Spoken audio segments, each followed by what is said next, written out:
আজকে হঠাৎ করে রাত 10টায় ঢাকায় এসে পৌঁছবেন আমেরিকার সেনাবাহিনীর এশিয়া প্যাসিফিক অঞ্চলের সেকেন্ড ইন কমান্ডার হঠাৎ করে কেন ঢাকায় আসছেন, ঢাকার সাথে কি সম্পর্ক এবং কি উদ্দেশ্যে আসছেন, এই বিষয়ে আপনাদের সাথে একটি ভিডিও বার্তা আমি এখন শেয়ার করব।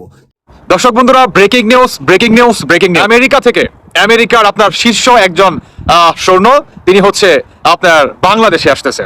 ঢাকায় আসছেন মার্কিন ঊর্ধ্বতন সামরিক কর্মকর্তা। আর মাত্র দুদিন পরে এমন একটা ঘটনা ঘটবে, যেই ঘটনায় দক্ষিণ এশিয়ার রাজনীতি পরিবর্তন হয়ে যেতে পারে।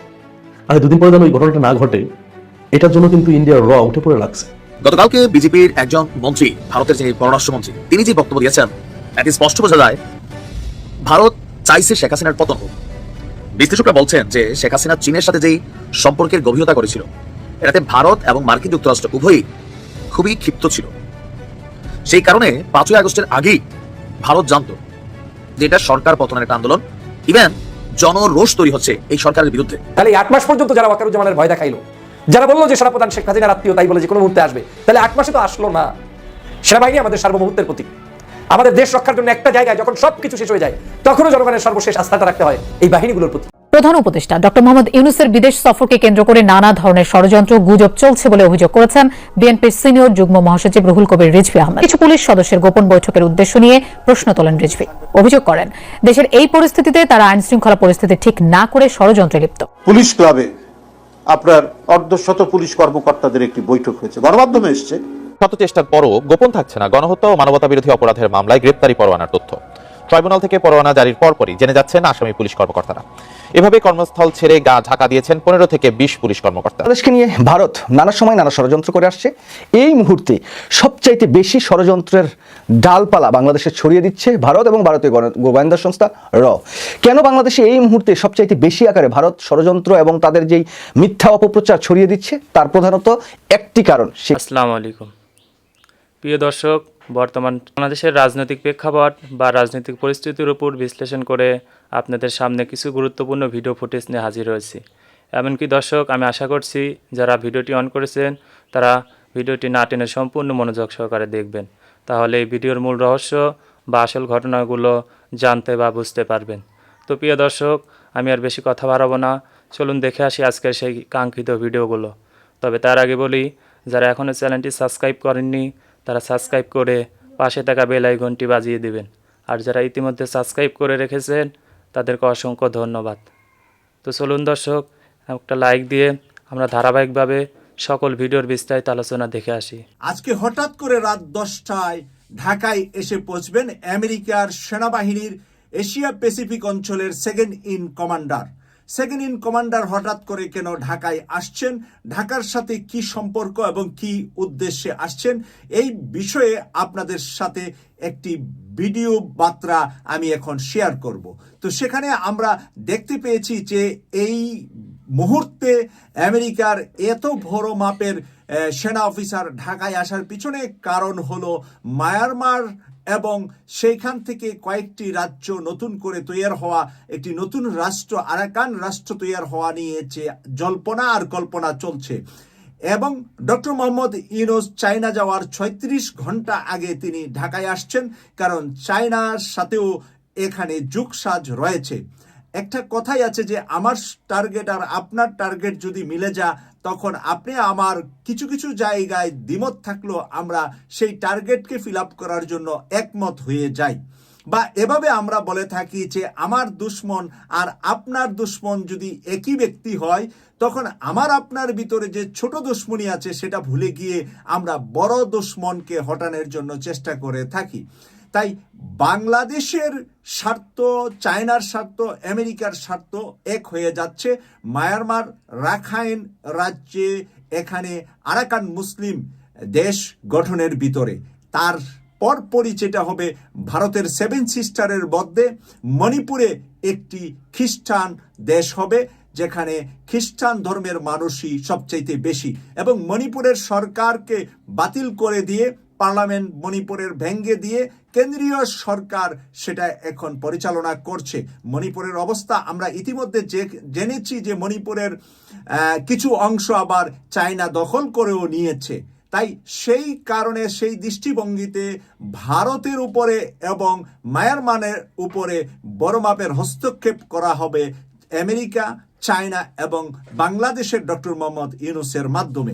আর সেই কারণেই ইউনূসের এবারের চায়না সফরে উৎকণ্ঠায় আছে ভারত। ভারত সবচেয়ে ভয়ে আছে যে এই চায়না সফরের ভিতরে ভারত খান হওয়ার সম্ভাবনা নিয়ে ডক্টর মোহাম্মদ ইউনূস চায়না যাচ্ছেন।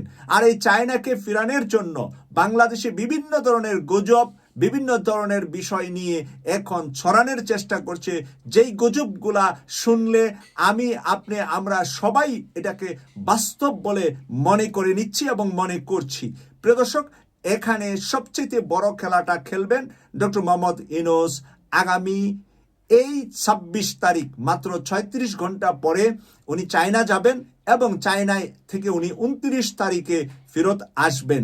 তাই এই সময়টার ভিতরে, এই 3 দিনের ওনার চায়না সফরে আসা যাওয়া মিলে এই 4 দিনের ভিতরে উনি চায়নার সাথে বাংলাদেশ এমন শক্তিশালী পর্যায়ে নিয়ে যাচ্ছেন যেটা ভারতের কাটা হচ্ছে বাংলাদেশ। এই কারণেই ভারত থেকে, ভারতীয় মিডিয়া থেকে, আনন্দবাজার পত্রিকা কলকাতা থেকে বিভিন্নভাবে বাংলাদেশ নিয়ে, বাংলাদেশের সেনাবাহিনীর ভিতরে, বাংলাদেশের রাজনৈতিক দলগুলোর ভিতরে, বাংলাদেশের প্রশাসনের ভিতরে বিভিন্ন ধরনের গুজবের মাধ্যমে আমাদেরকে মাঠে নামিয়ে একটা হট্টগোল তৈরি করে ডক্টর মোহাম্মদ ইউনূস যাতে চায়না যেতে না পারে সেই চেষ্টাটা ডে আর নাইট তারা করে যাচ্ছে, কিন্তু তারপরেও কোনো সাকসেসের মুখ ভারত দেখছে না।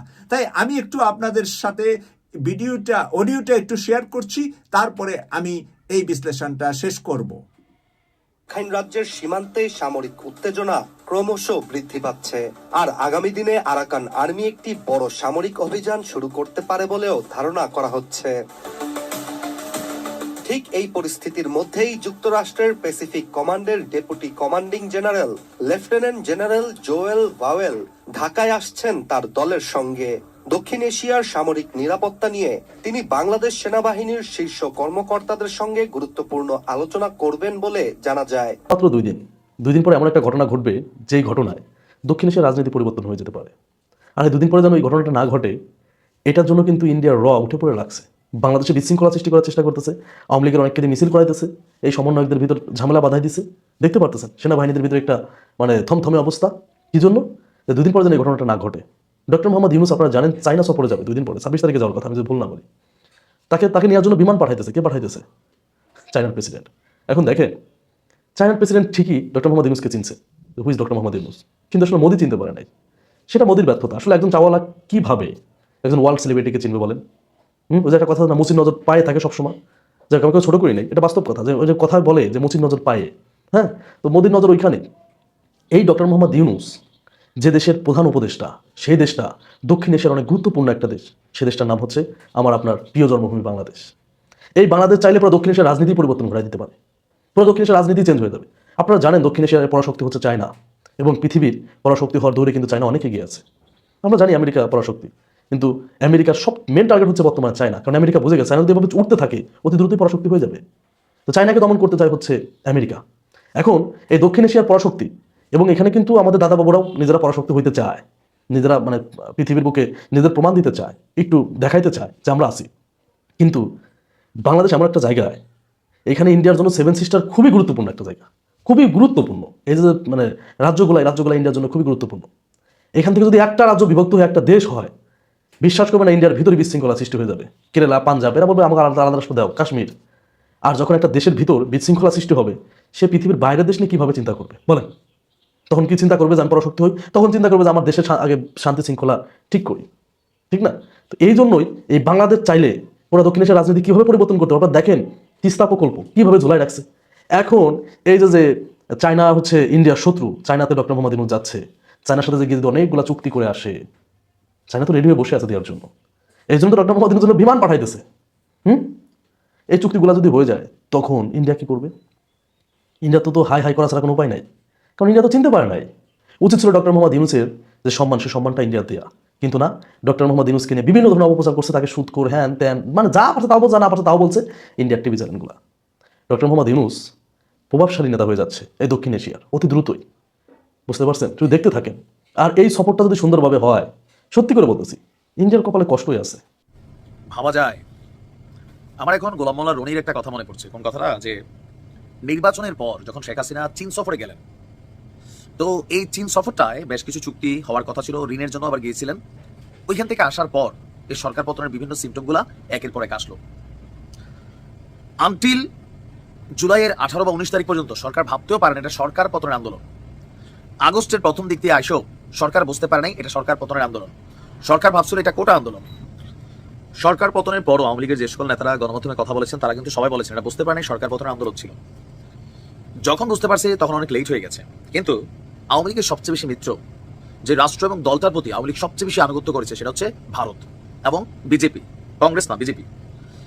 গতকালকে বিজেপির একজন মন্ত্রী, ভারতের যিনি পররাষ্ট্রমন্ত্রী, তিনি যে বক্তব্য দিয়েছেন এটি স্পষ্ট বোঝা যায় ভারত চাইছে শেখ হাসিনার পতন হোক। বিশ্লেষকরা বলছেন যে শেখ হাসিনা চীনের সাথে যেই সম্পর্কের গভীরতা করেছিল এটাতে ভারত এবং মার্কিন যুক্তরাষ্ট্র উভয়ই খুবই ক্ষিপ্ত ছিল। সেই কারণে 5ই আগস্টের আগেই ভারত জানতো যে এটা সরকার পতনের একটা আন্দোলন, ইভেন জনরোষ তৈরি হচ্ছে এই সরকারের বিরুদ্ধে। প্রশ্ন হচ্ছে সেই বিষয়টি ভারত সরকার অবগত থাকার পরেও কেন সরকার প্রধানকে জানালো না, অথবা কেন আমাদের গোয়েন্দা সংস্থাগুলোকে তারা তথ্য দিল না। আর এই চাঞ্চল্যকর বক্তব্য দেওয়ার পরে আবারও রাজনীতির মাঝে একটু তোলপাড়। ভারতের পররাষ্ট্রমন্ত্রী এস জয়শঙ্কর তিনি গতকালকে বলছেন যে 5ই আগস্টে শেখ হাসিনা সরকারের পতনের আগের যে দিনগুলো তখনই বাংলাদেশে হাসিনা বিরোধী জনরোষ তৈরি হচ্ছে, সেই বিষয়টি ভারত সরকার আগেই অবগত ছিল। জানতে পারলেও এই বিষয়ে বিশেষ কিছু করার মতন অবস্থানে ছিল না, কারণ শেখ হাসিনার উপর তাদের যথেষ্ট প্রভাব ছিল না এবং তাকে কেবল পরামর্শ দেওয়ার সুযোগ ছিল খবরদা হিন্দুর। পয়েন্টটা মিলছে তো? শেখ হাসিনার উপর তাদের প্রভাব ছিল না। এই কথাটা ভারত কেন বলছে বুঝাই। চীনের সাথে সম্পৃক্ততা, বাংলাদেশে গেল কয়েক বছর যাবৎ বেশ কয়েকটা বড় বড় এই পদ্মা সেতু দেখেন, আরো অনেক কিছু চীনের এখানে বড় ধরনের একটা বিনিয়োগ তৈরি হয়েছিল, বাজার তৈরি হয়েছিল।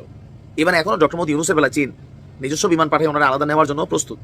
চীন ব্যবসা করে, ভারতের বিপরীতে বাংলাদেশ একটা করিডোর, চিকেন নেক, সবকিছু মিলাইয়া ভারতকে সাইজ করতে হলে বাংলাদেশকে চীনের দরকার ছিল। টাকা দিছে, পয়সা দিছে, অনেক কিছু করছে। আর এই যে সম্পৃক্ততাটা ভারত কোনোভাবেই পজিটিভ নেয় নাই। আমেরিকা ভারত মিলে অনেক ট্রাই করছে, কিন্তু শেখ হাসিনা কথা শোনেন নাই। অ্যাজ এ রেজাল্ট ভারত এই তথ্যগুলো জানার পরেও হয়তোবা তাকে জানাইছে অথবা জানায় না, আমার জানায় নাই। ভারত চাইছে শেখ হাসিনার পতন হোক, কারণ তিনি কন্ট্রোলে ছিলেন না। ভারত কন্ট্রোল করে অভ্যস্ত। বাংলাদেশের রাজনীতির গতিতে বসে ভারতের বিরোধিতা করলে রাজনৈতিক দলের ক্ষতি হবে, এটা স্বাভাবিক। তারপরেও জনগণ যদি আপনার পক্ষে থাকে তাহলে ভারতের লাড়াচাড়ায় আমার মনে হয় না কোনো কিছুই হবে। এই জন্য প্রত্যেকটা রাজনৈতিক দল যারা আগামীতেও ক্ষমতায় আসবেন, প্রতিবেশী রাষ্ট্রের সাথে বন্ধুত্বপূর্ণ সম্পর্ক আমরা জরুরি ন্যায্য সমতার ভিত্তিতে, কিন্তু জনগণকে আন্ডার এস্টিমেট করা, বিদেশি রাষ্ট্রগুলোর প্রভু ভাবা, হোক সেটা ইউরোপীয় ইউনিয়ন, আমেরিকা, ভারত, পাকিস্তান, এই কাজগুলো যারা করবে, আওয়ামী লীগ একটা জ্বলন্ত উদাহরণ যে আপনার যখন জনরোষ তৈরি হবে এটাকে কেউ ঠেকাবে না, আপনার মৃত্যুটা আপনাকে বাঁচাবে না। তার মানে টোটাল এই ঘটনার পিছনে ভারতেরও মৌন সমর্থন ছিল। গত 8 মাসে সেনা শাসন আসে নাই, জরুরি অবস্থা হয় নাই। বাংলাদেশে আমার আত্মবিশ্বাসের জায়গা থেকে বলছি, এখন যে পরিস্থিতি বাংলাদেশের ডে বাই ডে উন্নতি হচ্ছে, এই পরিস্থিতিতে সেনাবাহিনী, সেনাপ্রধান জরুরি অবস্থা দিবে না। এই বাংলাদেশে কোনো অবস্থায় তারা কোনো ওই ধরনের শাসন ব্যবস্থা, সামরিক শাসন করবে না। তাহলে এই 8 মাস পর্যন্ত যারা ওয়াকারুজ্জামানের ভয় দেখাইলো, যারা বললো যে সেনাপ্রধান শেখ হাসিনার আত্মীয় তাই বলে যে কোনো মুহূর্তে আসবে, তাহলে 8 মাসে তো আসলো না। সেনাবাহিনী আমাদের সার্বভৌমত্বের প্রতীক। আমাদের দেশ রক্ষার জন্য একটা জায়গায় যখন সব কিছু শেষ হয়ে যায় তখনও জনগণের সর্বশেষ আস্থাটা রাখতে হয় এই বাহিনীগুলোর প্রতি। তারা আমাদের দেশকে রক্ষা করবে। আমাদের সাধারণ নাগরিকরা বিশৃঙ্খল পরিস্থিতি তৈরি করলে সেটাকে সুশৃঙ্খল করার জন্য তারাই মাঠে ময়দানে থাকবে। গতকাল রাত থেকে আজ এখন পর্যন্ত গুজবের মধ্যে গিয়েছে বাংলাদেশ। ঢাকা শহর সহ বাংলাদেশের বিভিন্ন প্রান্তে মানুষদেরকে স্বস্তিতে থাকতে দেয়নি এক ধরনের মানুষ নামের বর্তমান সময়ের অনলাইনের কিছু কাপুরুষ, যারা বাংলাদেশের মানুষ শান্তিতে থাকুক সেটা চায় না, বাংলাদেশের মানুষ পবিত্র রমজানটা সুন্দরভাবে কাটাক সেটা চায় না। রাতভর গুজবের মধ্য দিয়ে তারা প্রচার করেছে বাংলাদেশে যে কোনো মুহূর্তে জরুরি অবস্থা জারি হতে পারে, সেনাপ্রধান ক্ষমতা নিয়ে নিতে পারে, সেনাবাহিনীর ভিতরে বিদ্রোহ চলছে, বিভিন্ন নানা কিসিমের বিভ্রান্তমূলক তথ্য জাতিকে উপস্থাপন করে বাংলাদেশি মানুষকে বিষিয়ে তুলেছে। প্রিয় দর্শক, আমি আশা করছি ভিডিওটি সম্পূর্ণ মনোযোগ সহকারে দেখেছেন। সেই সাথে ভিডিও সম্পর্কিত কোনো তথ্য বা মতামত থাকলে কমেন্ট বক্সে জানিয়ে যাবেন। আজকের মতন এখানে শেষ করছি।